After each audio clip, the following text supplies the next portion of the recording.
Ulysses Campbell for Fantastic Forum. We're here at AwesomeCon DC, and I am talking to the awesomest George Perez. Thank you so much for being with us, sir. Oh, my pleasure. By the way, Ulysses Campbell, Fantastic Forum, awesome names. Right off the bat, I like that, yes. Well, I got to tell you, you are one of my all-time favorite comic book artists. I mean, I remember the first time that I saw your work in the Avengers. You know, those early, it was the fight. Exactly. Right. Squadron Supreme, all that. Oh, that was my first, yes. The Squadron Supreme storyline was Phantom Empire, issue 141, yes. Oh, you know it better than I do. But, you know, for so long I've looked at the stuff. I mean, that Fantastic Four, you know, of course, when you went over to do the new Teen Titans. But, I mean, you had a remarkable career that continues to this day. I mean, the new stuff that you were doing on Superman, to say nothing of that JLA Avengers crossover. That was a fanboy dream come true, yes, believe me. That was a high point in my career. I mean, I've been blessed with a lot of high points in my career, and lucky that after 40 years in the industry, that I'm still that pretty girl at the dance, and I'm constantly being asked for the next dance, and the fact that I'm still working and enjoying it immensely. Well, personally, I think that has so much to do with the overall quality of your work. You know, where, you know, and I love comic book art, but somehow you have been able to maintain an incredibly high standard for the work that you put out, you know, that keeps you in demand. Well, it's also that Frankenstein that I created. Now that I put it, I'm known for putting so much detail and so many characters in there. If I started slacking off, they would say, oh my God, George Perez is losing it. So of course, I got to constantly fight my own shadow. But the thing is, I also genuinely enjoy drawing for drawing's sake. And I mean, I make a good living. I've enjoyed a wonderful life thanks to comics. So when I'm drawing, I still have a great love, and I feel like I really have to earn my money. I really want to earn it. I'm having too much fun, so I got to put in more so that I get the ultimate compliment from any editor when they send me back an email commenting on the page. They just got to say, "You're insane." The ultimate compliment. Well, now you've done so many different characters, you know, for so many different companies. Is there any particular work that you've done for you that stands out, or something that, you know, was especially, I mean, as I think of like that JLA Avengers crossover where you had actually started drawing it years earlier when it looked like it was going to happen. The original version, yes. I mean, I've been very lucky in that regard, where I've had a lot of, you know, landmark stories in the Avengers, and obviously the Teen Titans, Wonder Woman, the Crisis, and the entire Crisis series, and JLA Avengers. I've been very, very lucky. I've had the opportunity to be involved in some major books, which were great challenges, but I absolutely loved it. It was one. I mean, the more complicated it was, the better artist I became once I finished it. And the fact that obviously a lot of it still stands the test of time, which I'm very, very proud of, particularly like in the case of the Titans, which I didn't even think would last 6 issues. And now I'm still generating income from characters I created well over 30 years ago.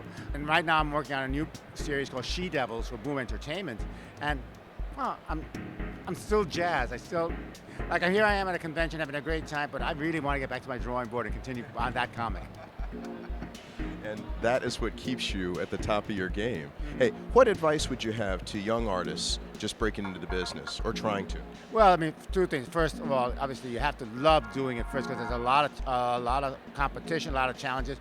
One great advantage is the fact that they can obviously produce their work digitally and get a large audience to look at it even before they themselves turn pro. Just to get criticism, they get the discipline of producing a book on time. You know, try to set a schedule for yourself when you're producing a work, so that yes, you can do a beautiful, beautiful story, a beautiful, beautiful page. But if it took you 3 months to do that one page, you're not going to get a job. I mean, you're beautiful work, but they can't hire you on a regular basis.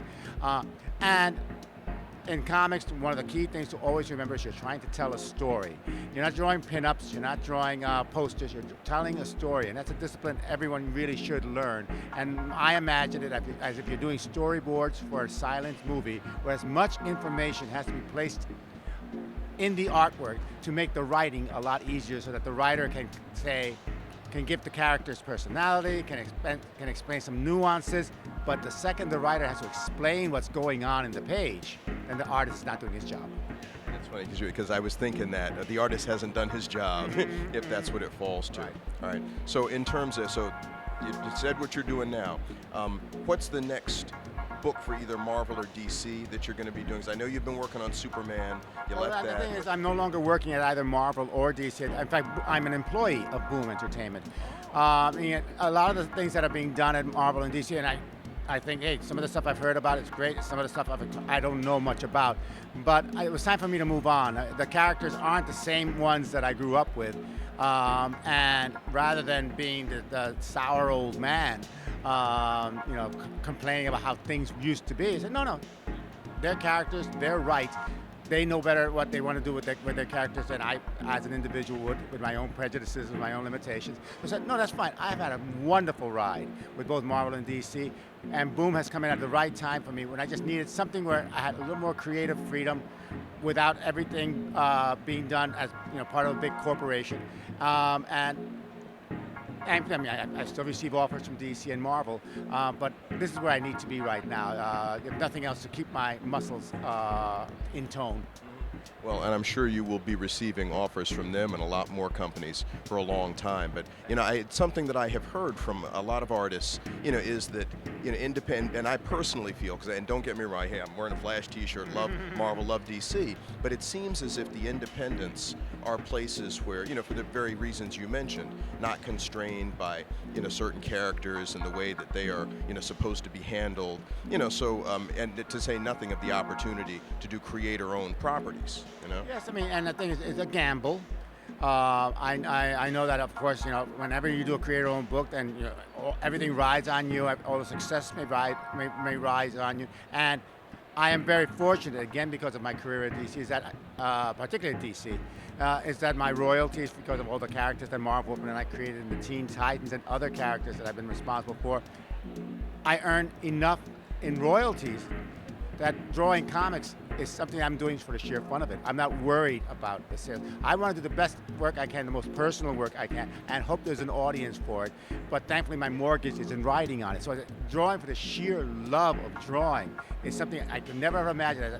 This year I turned 60 years old, and I feel like I'm the youngest I've ever been.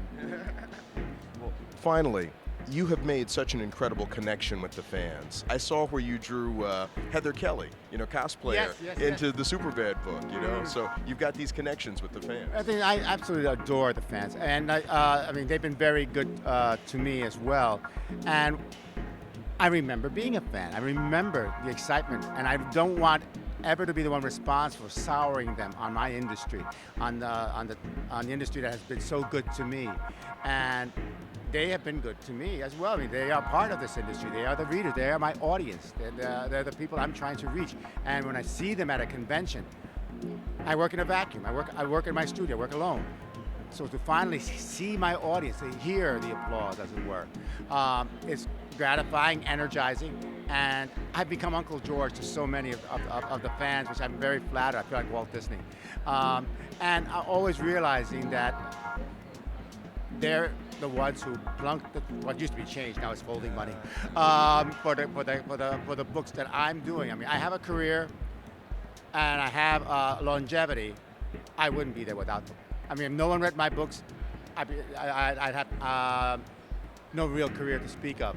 And my job is then not to pander to them, but my job is to excite them. So one of the dangers of loving your fans is that you don't want to hurt their feelings, or that you don't want to do something that they may not like. But fans, every fan has their own different point of view. So the best thing you can do is be as creative, be as true to yourself as you can be, surprise them, and let them know that, hey, I love what I'm doing, I hope you love what I'm doing too. And if you don't agree with what I do with the story, maybe it'll stir up conversation. And if I hear that conversation, and I think maybe you're right, maybe I can change something, then you've had some power. And if you're not, then we respect each other's difference of opinion. Exactly. Well, just so long as you know that it's your incredible talent and your dedication to putting out the highest possible quality product that keeps the fans coming back time and time again. I'm always of the feeling that if the artists, and I've heard artists who sometimes complain that the industry has passed them by, or if they've lost the favor of the fans, and I mean, considering I have not really changed my style in 40 years, but I want the fans to see I put that extra work in. I put in that the extra time and detail into my work because I love what I do. And I have, my whole feeling is that's infectious. If they can see that you're excited about the page, you have a chance of making them excited about the page. But if you're not excited with what you're doing, how can you really expect them to say, oh, I want to pick up the next issue? When no, he's just going through the motions and he doesn't seem to care, then why should I? So my feeling is, if I have to draw as if I'm a fan as well, who wants to be entertained, who wants to make sure that if you're flunking out that amount of money for a book, you feel like it's worth it. I like the fact that people say, oh my God, I can't look at a George Perez page. At one time, I find something new every time. Good, I'm giving them value for their buck. Well, thank you so much, sir, because as one who has enjoyed your work from the very beginning, I wait with bated breath for the stuff that you put out. Thank you. My pleasure, Ulysses. Thank you so much. Thank you.